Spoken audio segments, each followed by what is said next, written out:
Это программа «Актуальное интервью». В студии Иван Лазаренко. Здравствуйте. Как в условиях пандемии работает региональное отделение Фонда соцстрахования?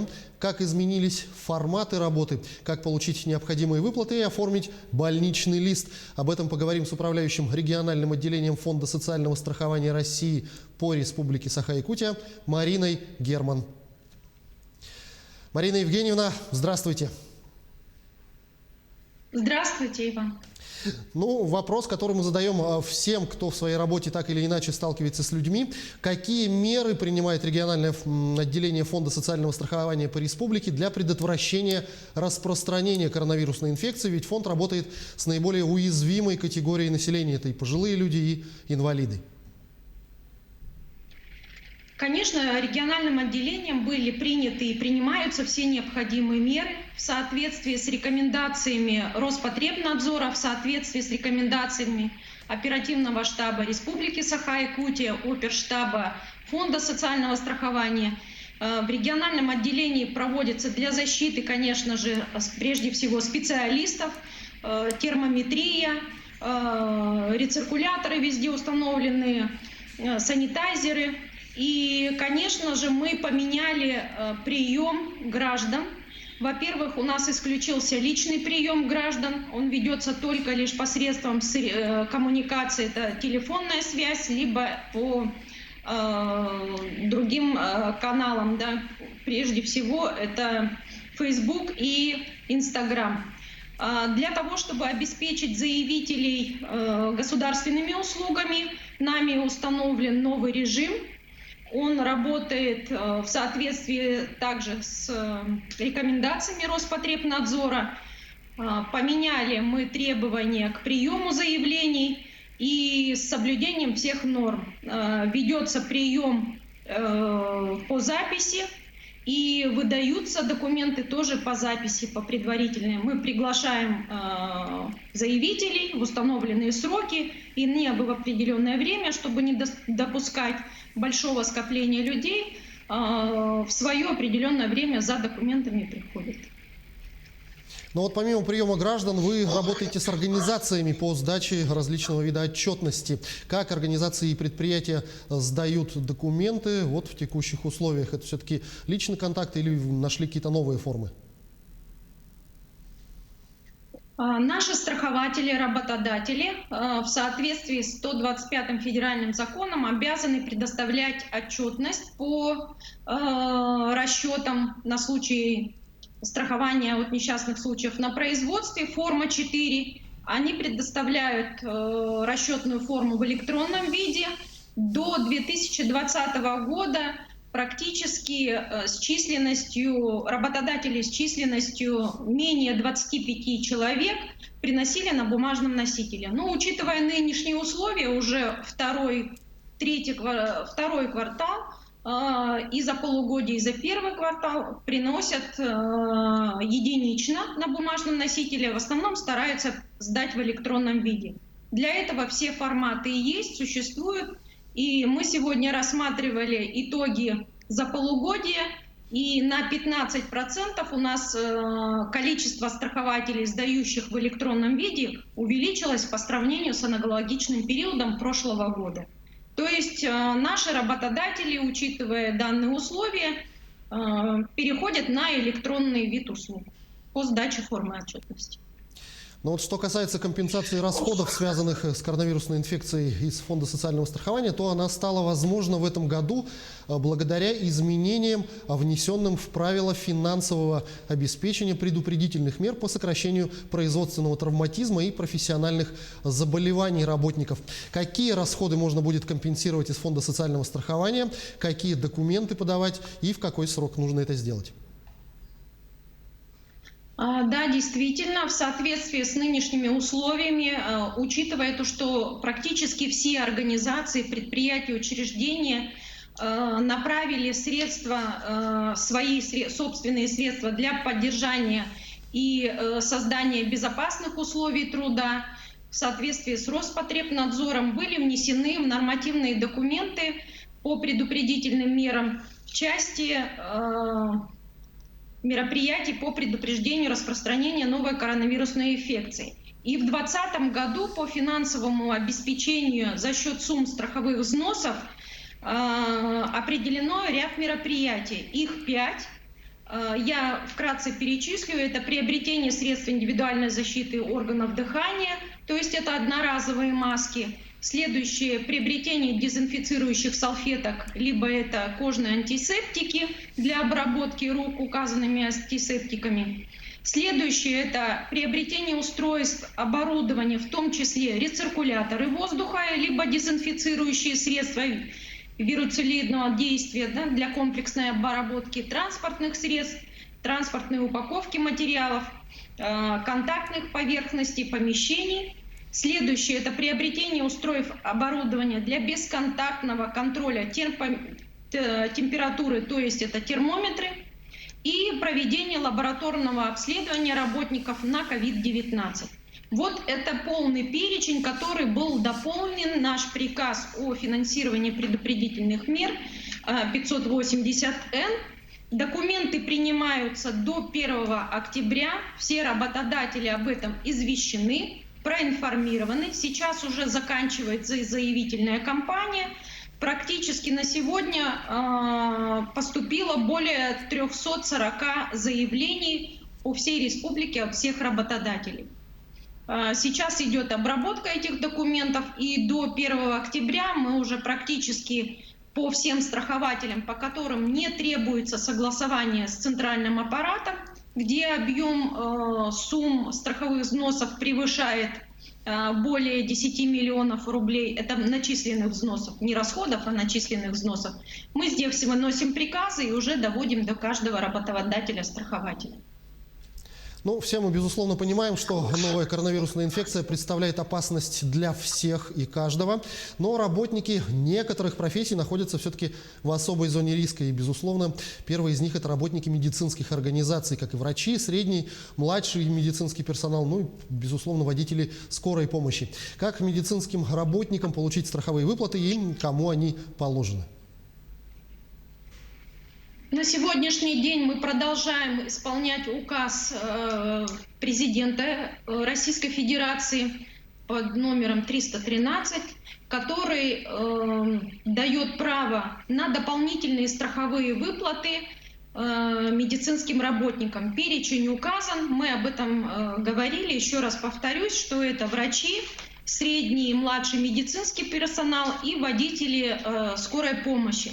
На сегодняшний день практически в ежедневном режиме мы с медицинскими учреждениями, с работодателями, в которых работают медицинские работники, принимаем документы, уведомления поступают, полный пакет документов поступает для рассмотрения и для назначения выплат.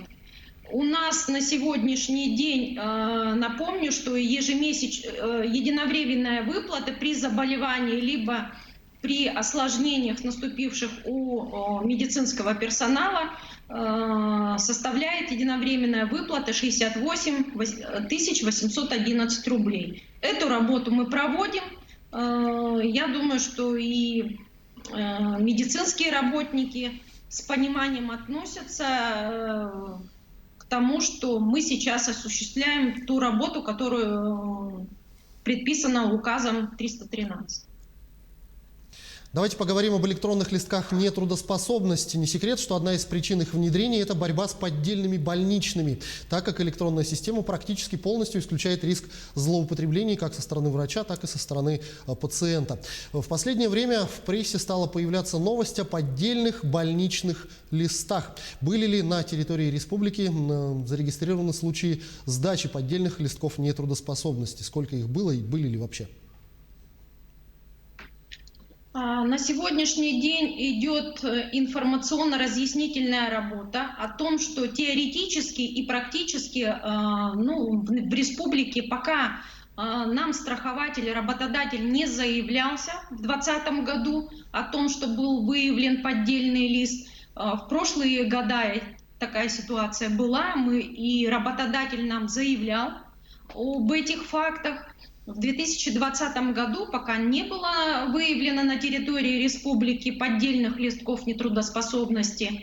Но в целом по Российской Федерации то, что идет сейчас информация от Фонда социального страхования, и мы разъясняем в целях продвижения, скажем так, электронного варианта листка нетрудоспособности, поскольку он наиболее защищен. Бумажный листок, конечно же, он имеет такую же юридическую силу, как и электронный листок нетрудоспособности. Но мы думаем, что уже в последующие годы, учитывая, что сейчас практически вся территория Российской Федерации перешла на прямые выплаты, за исключением 5 регионов, которые уже с 2021 года перейдут на прямые выплаты, и востребованность электронного листка нетрудоспособности, конечно же, она возрастет. И необходимость в бумажном бланке больничного, она постепенно исчезнет. Это затратно как и для самого государства, потому что тратятся средства на изготовление и печать бланков листков нетрудоспособности. Возникает угроза подделки. И, конечно же, это неудобно сейчас в условиях прямых выплат, когда региональное отделение получает от работодателя информацию по всем листкам нетрудоспособности, они должны быть направлены в электронном виде.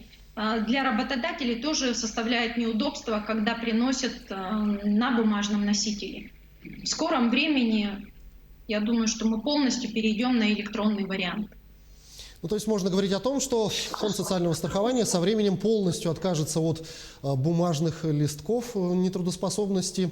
Но, может быть, есть планы предусмотреть какие-то штрафы за отказ в использовании электронных больничных со стороны работодателей? Ну, к сожалению, штрафа не будет, и, наверное, и к радости наших страхователей, медицинских организаций.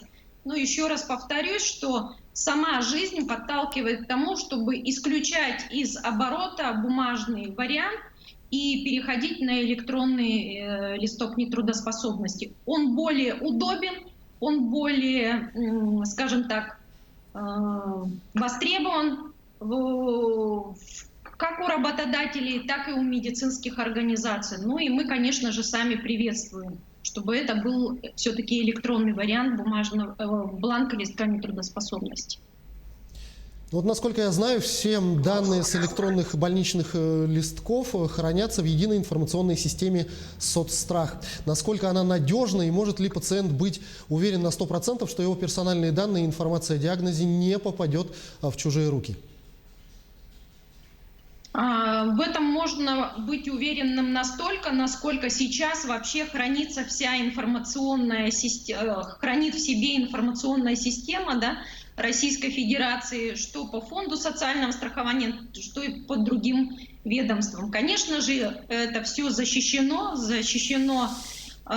поскольку это персональные данные, и Фонд социального страхования прилагает все усилия для того, чтобы вся база не только по листкам нетрудоспособности, у нас большие данные по получателям, все делается для того, чтобы эти данные были сохранены и недоступны.